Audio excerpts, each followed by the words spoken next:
Koperasi itu misalnya dia mengelola usaha pertanian, maka mesti ada pengelola yang ahli tentang pertanian, ya. Iya.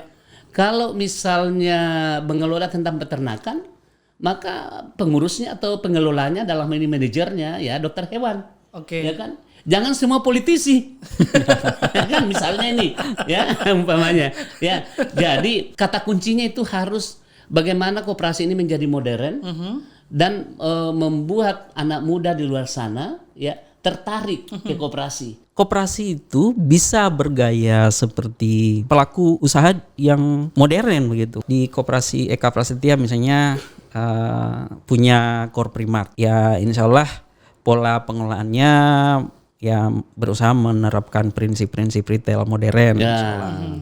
Kemudian juga kami mencoba membuat marketplace sendiri juga. Namanya markita.id.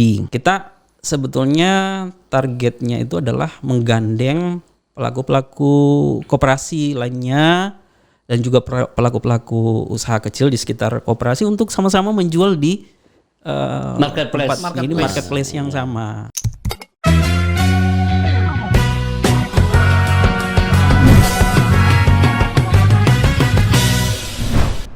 Yuk ambil posisi garis depan bersama Direktur Lembaga Pendidikan Koperasi Nasional Lapenkopnas Pak Arifudin.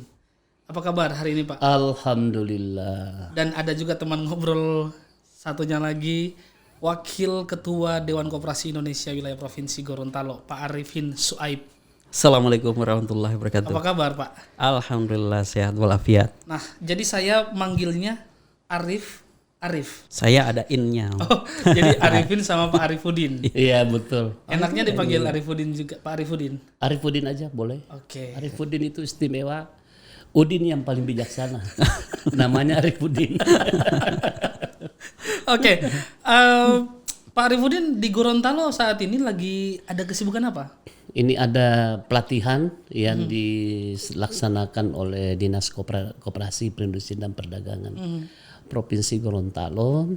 Ada beberapa tema pelatihan yang diangkat dan kebetulan Lapenkop beberapa kali dipercayakan untuk menjadi narasumber. Dan 4 hari terakhir ini kita melaksanakan pelatihan kompetensi manajer koperasi dan hari ini dilakukan uji kompetensi untuk calon manajer ataupun manajer yang terutama di koperasi jasa keuangan atau koperasi simpan pinjam. Ada berapa koperasi yang ikut? Wah banyak juga nih. Tapi di kelas uji kompetensi mungkin sekitar pesertanya ada 30. Tapi ada beberapa koperasi yang mengirim delegasi lebih dari 1. Jadi mungkin ada sekitar 15-an lah koperasi. 15 koperasi di kelas saya. Oke. Nah, tapi untuk kali ini kita tidak membahas soal pelatihan manajer. Oke. Saya mau membahas hubungan pertemanan antara Pak Arifin dan Pak Arifudin. Saya ke Pak Arifudin dulu. Sejak kapan mengenal Pak Arifin Suaib? Kalau mengenal ini, saya bergabung di Lapenkop ini tahun 97. Ya, tahun 97. Tahun 97 keluar dari kampus, ya. Saya di kampus selaku pada saat itu terakhir menjadi manajer koperasi mahasiswa di Universitas Negeri Makassar. Di Makassar.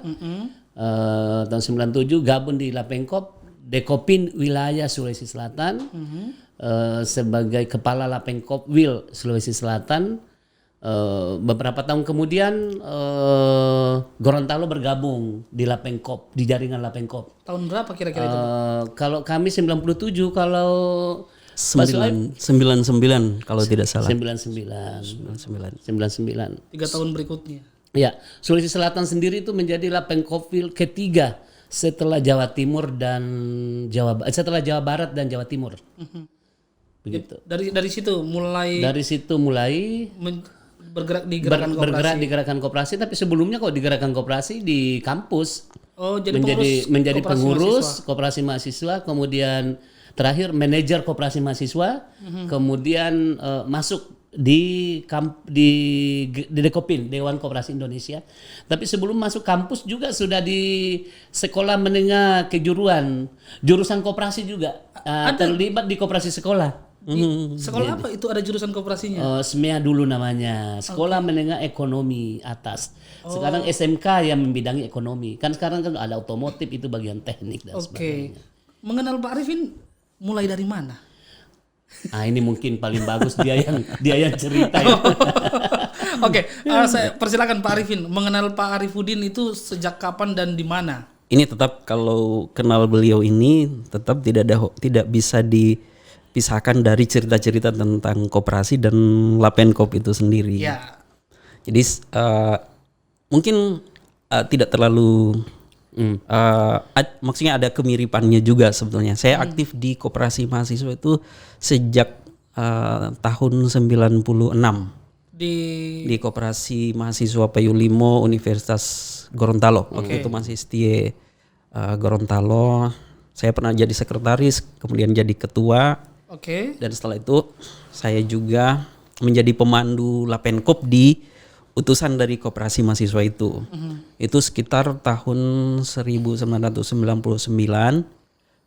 kami masih menjadi bagian dari jaringan Lapenkop wilayah Sulawesi Utara. Ya. Nah, jadi setelah itu saya mengikuti pelatihan pendidikan pemandu dasar 1, PPD 1, PPD 2. PPD 1 di Gorontalo, PPD 2 di Likupang, Manado, Minahasa. Kemudian mengikuti pelatihan pemandu pilihan 1. Nah, itu ketemu dengan Bang Arif. Di mana itu? Waktu itu di Kabupaten Sopeng. Ya, tepatnya di Leja. Kabupaten Sopeng itu daerah wisata permandian air panas. Di Makassar di Kabupaten Sopeng itu Sulawesi Selatan juga. Ya, Selatan. 150 km sekitar itu dari Makassar. Selain itu Pak Arifin juga di Dekopinda Kabupaten Gorontalo. Ya. Jadi pada saat itu saya juga sudah menjadi sekretaris Dewan Koperasi Indonesia Dekopinda Kabupaten Gorontalo. Tahun 2000 baru. Masih mahasiswa saat itu? Masih mahasiswa, masih ketua koperasi mahasiswa pada saat itu. Jadi bisa dikatakan ini aktivis koperasi juga. Oh ya. Singkat cerita, ketemu itu di Sopeng, berawal dari Sopeng itu di Kabupaten Sopeng. Ya, beliau waktu itu Kepala Lapenkop Wil Sulawesi Selatan. Jadi ini Pak Arifudin lebih senior senior. Makanya sekarang jadi Direktur Lapenkopnas. Mantap. Artinya habis ini dia yang nanti direktur. Amin. Berkarir dulu di Gorontalo, siapa tahu kan. Sebenarnya memang kita harus mengakui juga pada saat itu insan-insan atau kader-kader koperasi di beberapa tempat itu kurang banyak. Dan orang mungkin kurang menarik ya terlibat. Jadi saya sendiri di Sulawesi Selatan juga di samping Kepala Lapenkopwil pernah menjadi manajer JUK sekaligus manajer jaringan usaha koperasi. Pernah juga sekretaris Dekopinwil di Sulawesi Selatan. Nah, jadi banyak jabatannya ini. Ya. Setelah itu BKPK juga Badan Komunikasi Pemuda Koperasi menjadi terlibat di PIP sebagai koresponden PIP. Kalau ini Pak Alan ini host kita ini masih kepala PIP Provinsi Gorontalo. Ini ketemu lagi nih. Jadi Pak Arifudin ini sudah semua lembaga yang di Dekopinwil pernah ditempati. Jam terbangnya luar biasa. Iya. Di masa Covid juga tetap terbang. Ya, begitulah kenyataannya. Ya. Makanya sekarang di saat orang tidak mau terbang, kita terbang karena di Lapenkop itu ada lagunya. Ya. Gunung dan lembah akan kujalani, sungai dan laut akan kuseberangi untuk mengembangkan koperasi.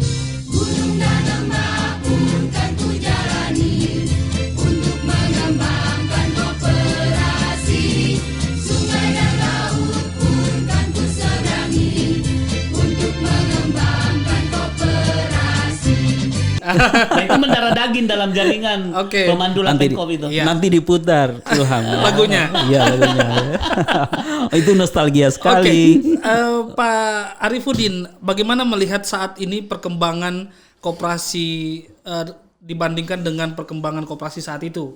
Waktu Pak Arifudin masih menjadi Kepala Lapenkopwil Sulawesi Selatan. Sebenarnya banyak perubahan kita harus akui meskipun koperasi masih tetap di belakang dibanding swasta ya. Tetapi banyak perubahan. dari kebijakan pemerintah juga sudah mulai lebih fokus bagaimana melaksanakan revitalisasi koperasi. Tahun 2015 kalau kita lihat data jumlah koperasi 212.000 lebih unit.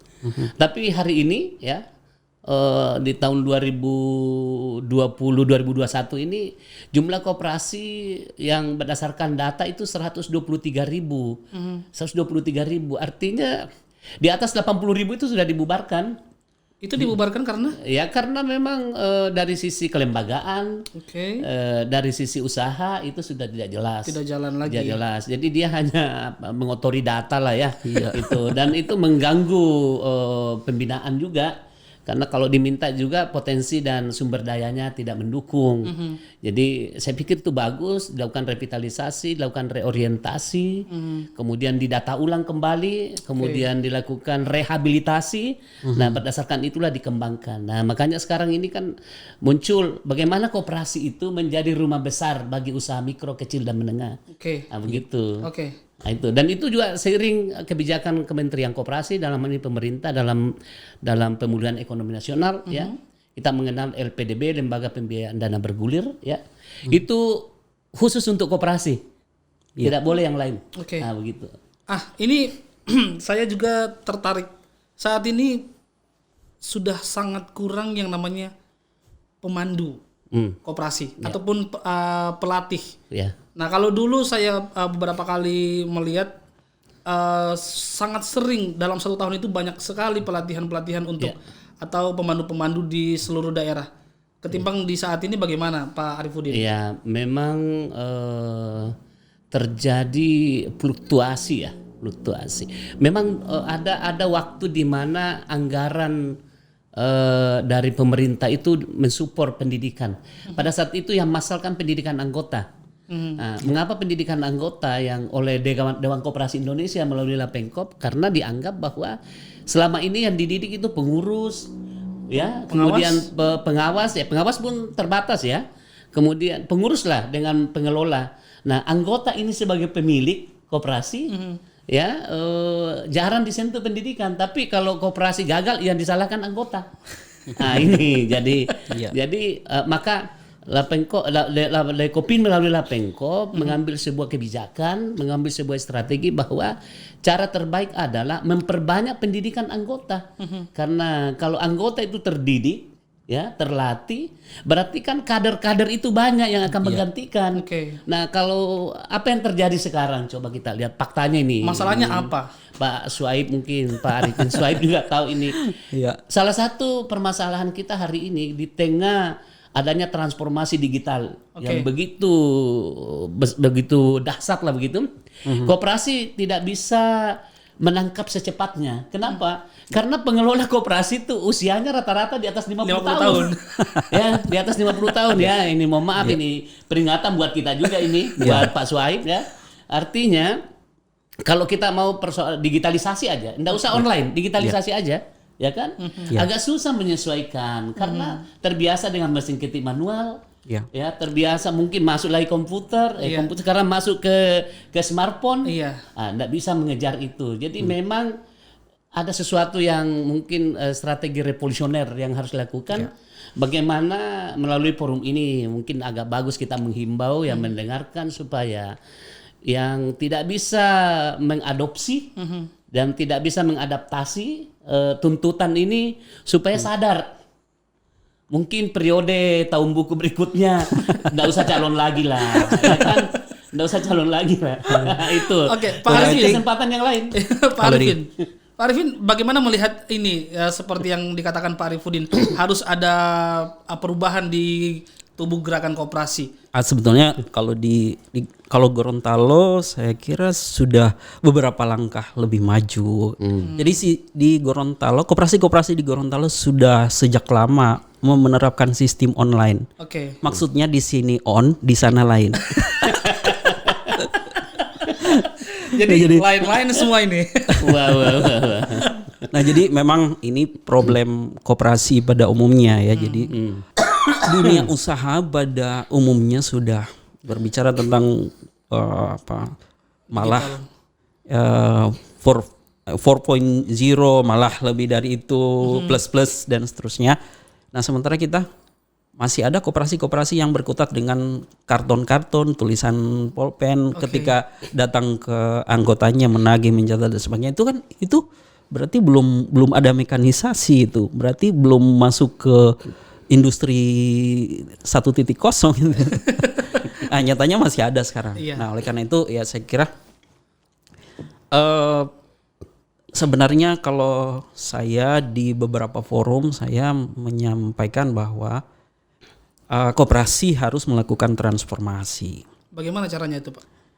Pertama, kalau koperasi itu tidak mau belajar IT, maka orang-orang IT harus belajar koperasi. Oke. Nah, itu baru bisa ketemu. Nah, kemudian koperasi sendiri memang harus open minded dengan perkembangan teknologi. Harus menerima perkembangan teknologi. Sebenarnya tidak sekedar untuk gagah-gagahan sebenarnya kan, tapi karena memang sekarang sudah merupakan tuntutan. Misalnya kalau saja koperasi itu sudah bisa menerapkan sistem digital, misalnya kan pasti lebih mudah untuk menagih kanal untuk anggotanya bertransaksi dengan koperasinya bisa lebih mudah. Misalnya kalau dia anggotanya punya saldo, punya akun di misalnya di sistem pembayaran digital seperti yang populer misalnya OVO, Dana. Ketika dia membayar kewajiban-kewajibannya kan bisa, tidak perlu misalnya harus pengurus koperasi datangi satu-satu dan seterusnya. Itu kan sebuah tuntutan untuk dalam rangka efisiensi. Nah, itu harus diadaptasi oleh koperasi. Nah, misalnya belakangan ini misalnya dunia usaha sudah misalnya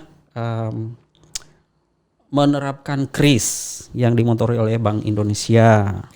Nah, itu bisa lebih mempermudah lagi. Koperasi harus bisa mengadaptasi itu. Nah, permasalahannya di pengurus. Bagaimana kalau pengurusnya yang tidak mau menerima perkembangan zaman, bahkan termasuk tidak mau menerima generasi milenial ini masuk ke dalam gerakan koperasi? Bagaimana Pak Arifin melihat itu? Faktanya banyak, Ya, banyak memang, yang seperti itu. ya, memang banyak itu, Pak. Karena mereka berpikir bahwa itu bukan kebutuhan. Dengan sistem seperti sekarang juga tetap jalan kok. Ngapain repot-repot itu?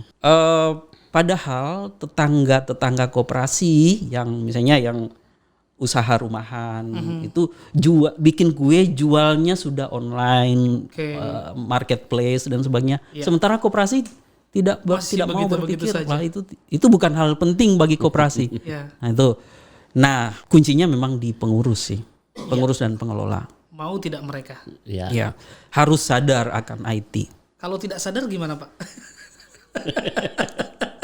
Ya mungkin tanggung jawab juga bagi seluruh penggiat koperasi ya. Misalnya kalau di Lapenkop berarti kan sejak dulu Lapenkop itu menjadi provokator nilai koperasi di kalangan anggota dan kemudian anggotanya menjadi tercerdaskan, dia mengerti bagaimana berkoperasi secara ideal dan mereka kemudian mengambil peran dan banyak diantaranya yang menggantikan pengurus-pengurus yang sebelumnya dengan pola pikir yang lama. Ya mungkin ya saya saat ini saya menjadi ketua koperasi Eka Prasetya juga. Saya pikir saya bukan orang muda, tetapi saya mengikuti perkembangan teknologi sejak awal sehingga ya saya pikir itu menjadi hal penting dan turut memberi pengaruh, memberi dampak terhadap peningkatan aspek efisiensi dan ekonomis dalam pengelolaan bisnis koperasi. Yang menjadi permasalahan besar ini kalau sudah tidak ada lagi generasi muda yang mau benar-benar mau mengenal koperasi. Karena banyak yang mengetahui koperasi itu hanya ada di sekolah-sekolah, tempatnya untuk beli pulpen, beli buku dan beli snack-snack sebagainya begitu. Nah sekarang bagaimana, masih Pak Arifin ini saya mau bertanya, bagaimana cara meningkatkan minat generasi muda ini agar mereka mau bergabung dengan koperasi. Jangan sampai seperti yang pernah saya dengar, koperasi hanya menjadi pilihan terakhir untuk orang berkarir. Di zaman saat ini, bagaimana Pak Arifin? Memang tidak sederhana. Ini memang tidak sederhana. Satu, image koperasi memang tidak terlalu baik. Maka itu harus diperbaiki dari situ juga. Oke. Nah, sehingga dia menjadi menarik. Kemudian dukungan kebijakan. Misalnya bagaimana pengenalan koperasi sejak dini kepada anak-anak muda. Koperasi sekolah mungkin sekarang kalau zaman-zaman kita sekolah dulu memang ada itu. Ada koperasi siswa. Tempat kita membeli ballpoint, membeli buku. Tapi sekarang kayaknya itu juga sudah jarang. Yang berikut mungkin mereka anak-anak muda itu juga perlu dilibatkan dalam event-event bertema koperasi, Olimpiade koperasi misalnya. Oke. Nah itu Ini mungkin bagus bisa diinisiasi oleh dinas mungkin ya. Ya pihak yang inilah mungkin ya boleh dinas atau boleh dari unsur gerakan koperasi sendiri dalam hal ini ya misalnya Dekopin atau lembaga-lembaganya. Oke. Nah dari situ mereka bisa lebih mengenal, bisa berinteraksi dan kemudian bisa memanfaatkan dan bergabung di koperasi. Kemudian misalnya ada aspek-aspek yang terkait dengan kurikulum pendidikan sebagainya itu, misalnya koperasi mestinya juga dijadikan sebagai lokasi magang, misalnya atau PKL atau semacam itulah. Nah itu juga itu perlu didorong juga. Terutama bagi misalnya magang bagi mahasiswa-mahasiswa IT. Nah sehingga misalnya kalau ada penugasan mereka harus membuat proyek aplikasi untuk koperasi. Nah itu kan bisa memperkenalkan mereka tentang koperasi itu. Dan di satu sisi juga koperasi nanti bisa diperkenalkan dengan teknologi informasi. Oke. Saya ke Pak Arifudin. Ya. Bagaimana menimbulkan minat generasi muda untuk koperasi? Ya, ini yang menjadi tantangan terberat ya. Karena kalau membuat anak muda tertarik, maka koperasi itu harus diciptakan menjadi sosok yang menarik. Ya kan? Dipoles lagi ya. Dipoles. Nah, jadi bagaimana wajah koperasi ini ada transformasi misalnya dari tradisional, dari manual ya, itu menjadi modern. Dan memang isu-isu sekarang yang dikembangkan adalah bagaimana koperasi itu modern. Yang kedua, bagaimana anggota-anggota yang UKM itu naik kelas. Naik kelas dengan peran-peran koperasi. Nah, untuk membuat itu orang lain masuk, maka pertama sistem harus good sistemnya harus baik, ya. Kemudian pilihan bisnis harus tepat, ya, pilihan bisnis harus tepat. Baru orangnya, pengurusnya. baru orangnya, iya dong. Karena nggak bisa begini. Kebanyakan kita koperasi itu misalnya dia mengelola usaha pertanian, maka mesti ada pengelola yang ahli tentang pertanian, ya. Iya. Kalau misalnya mengelola tentang peternakan, maka pengurusnya atau pengelolanya dalam ini manajernya ya dokter hewan. Ya kan? Jangan semua politisi. Ya kan misalnya ini ya umpamanya ya. Jadi kata kuncinya itu harus bagaimana koperasi ini menjadi modern dan membuat anak muda di luar sana ya tertarik ke koperasi.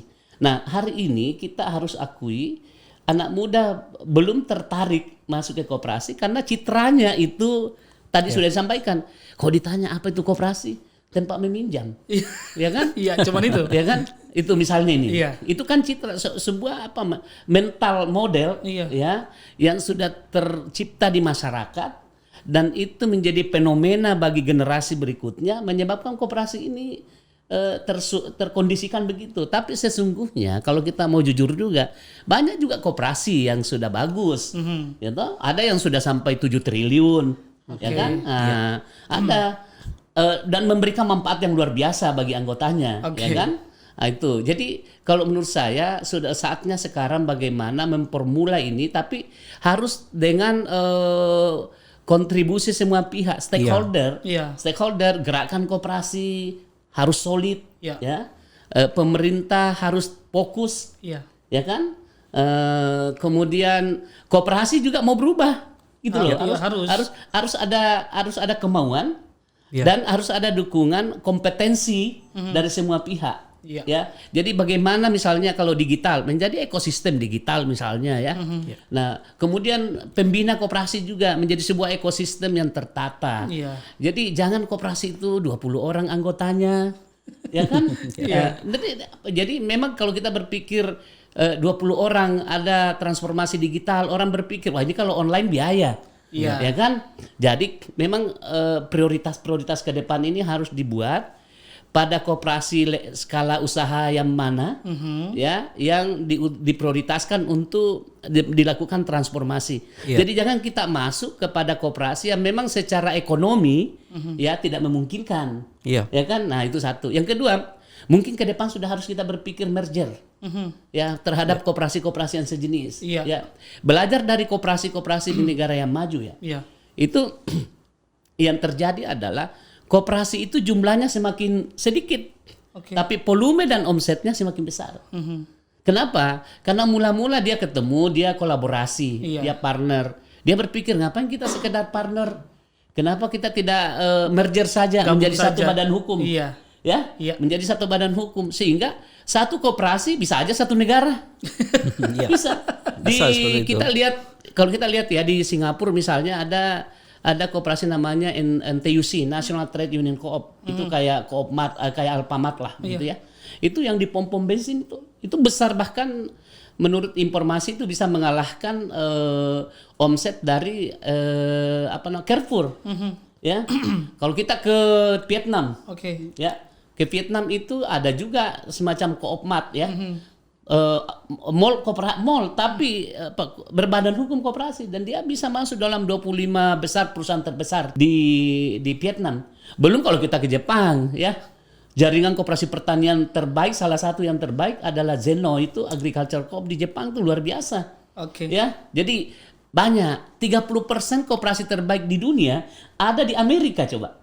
Yang kita anggap neneknya kapitalis. Ya, tapi 30% Ada di Amerika. Ada di Amerika.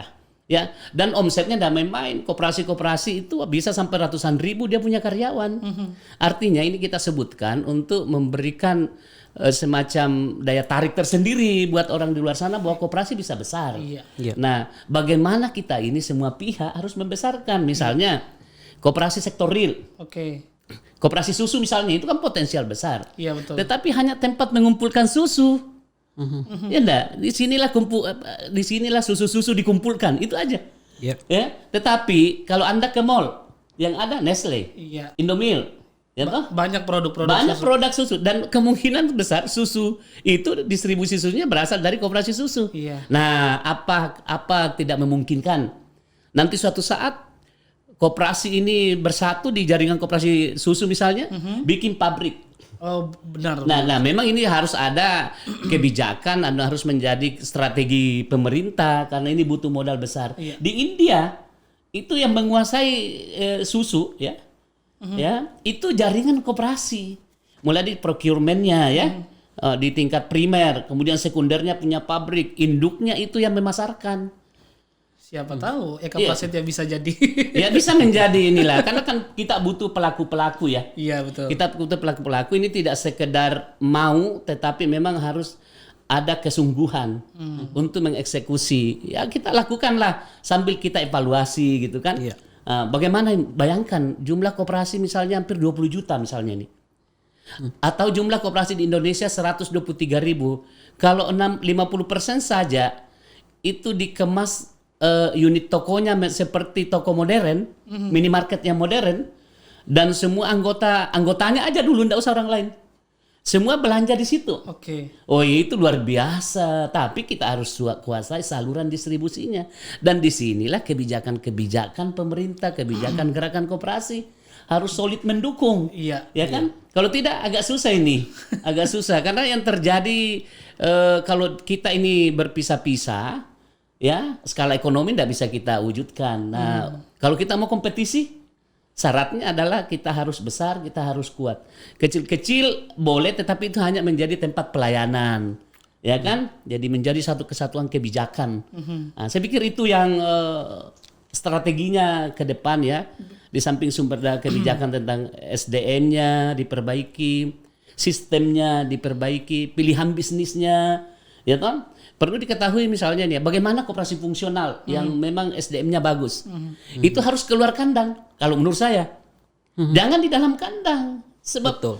karena orang-orang di luar fungsional itu sepertinya minder, ya. Kalau ikut pelatihan yang ketua kelompok dari fungsional, ya, yang berbicara dari fungsional. Kenapa? Dia seragam.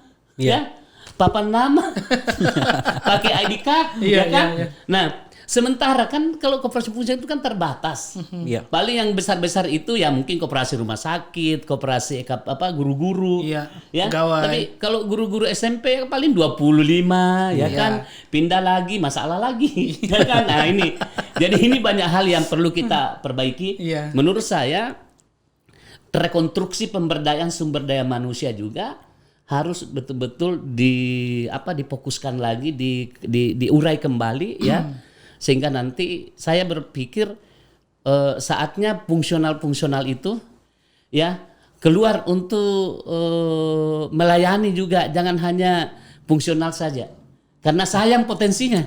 Iya. Nah begitu. Apa perlu kalau dari citra koperasi yang terlanjur tidak baik, apa perlu mengganti nama koperasi? Oh enggak, kan koperasi itu kan berasal dari kata cooperation ya, usaha Supaya bersama. kalau lebih gaul mungkin lebih bisa terterima. Kalau kan koperasi sudah ya citranya memang tidak bagus begitu. Tidak masalah diganti namanya, tapi kan misalnya yang keren-keren ya. Kooperatif. Misalnya kiosnya namanya itu Waserda. Gantilah menjadi Koopmart. Oke. Nah, jadi kalau Anda menggunakan Koopmart itu kan termodernisasi. Ya, Koopmart. Koopmart. Nah, pada saat Anda menggunakan nama canggih begitu harus canggih juga tuh. Kooperasinya. Kooperasinya, gitu ya. Ada juga dia mungkin KUD mungkin kesannya ini, ya kan? Enggak semua ya, ini banyak juga yang bagus. Dia ganti namanya. Ya kan? Jadi mungkin dari KUD menjadi KSU misalnya, atau diganti dengan nama yang lebih fokus, ya kan? Nah, kan di Indonesia ini kan ada macam-macam koperasi nih. Ada yang berdasarkan, kalau berdasarkan bentuknya berarti ada primer, ada sekunder. Itu untuk kerjasama integrasi vertikal, ya kan?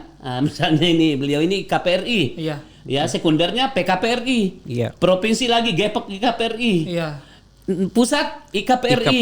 Nah, KUD, Puskut, Inkut, ya itu bentuknya.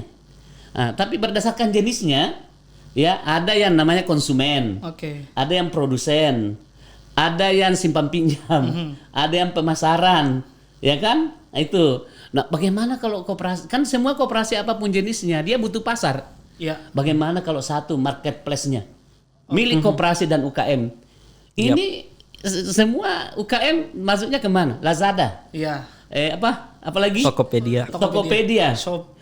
Ini sudah jadi. Nah, Anda tahu siapa pemiliknya? Orang lokal semua. Iya kan? Yang membesarkan siapa? UKM dan koperasi. Iya. Nah, mengapa ini kita tidak coba dengan jaringan yang cukup besar, ya kan?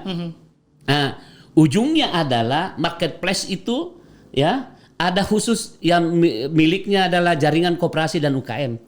Ya kan? Iya. Nah, itu akan menarik dan dia bisa besar. Jangan membesarkan orang besar kan gitu. Nah, saya melihatnya begitu ya. Ini sebagai pendapat yang berbeda lah. Iya. Saya mendengar di Eka Prasetya ada aplikasi sendiri juga. Ini bisa disampaikan Pak Arifin. Kita sekedar mencoba. Ya. Jadi artinya bukan sekedar mencoba juga sebetulnya, tapi ingin membuktikan bahwa koperasi itu bisa bergaya seperti pelaku usaha yang modern begitu. Misalnya kami mencoba di koperasi Eka Prasetya misalnya punya Core Primart. Nah, itu ya insya Allah pola pengelolaannya ya berusaha menerapkan prinsip-prinsip retail modern. Kemudian juga kami mencoba membuat marketplace sendiri juga. Namanya markita.id. Kita sebetulnya targetnya itu adalah menggandeng pelaku-pelaku koperasi lainnya dan juga pelaku-pelaku usaha kecil di sekitar koperasi untuk sama-sama menjual di Marketplace. tempat ini marketplace yang sama. Dan kita membuktikan bahwa sebetulnya kita bisa melakukan. Cuma memang untuk masuk ke dunia bisnis seperti itu memang butuh skala yang lebih besar. Iya, betul. Tidak boleh sendirian. Iya. Kalau sendirian tidak efisien. Mungkin KPRI bisa bergabung dengan Eka Prasetya, koperasi-koperasi pegawai Iya, lainnya mestinya begitu. untuk membangun sebuah marketplace itu menjadi lebih besar. Ya siapa tahu Eka Prasetya menjadi pilot. Iya. Nah, kita kedepannya memang kita berharap seperti itu karena dibuktikan di tempat-tempat lain itu memang bersinergi lebih baik, Iya. Oke. lebih kuat. Cuma memang di kita memang ini ya kecenderungannya adalah dualisme. Iya. Pokoknya.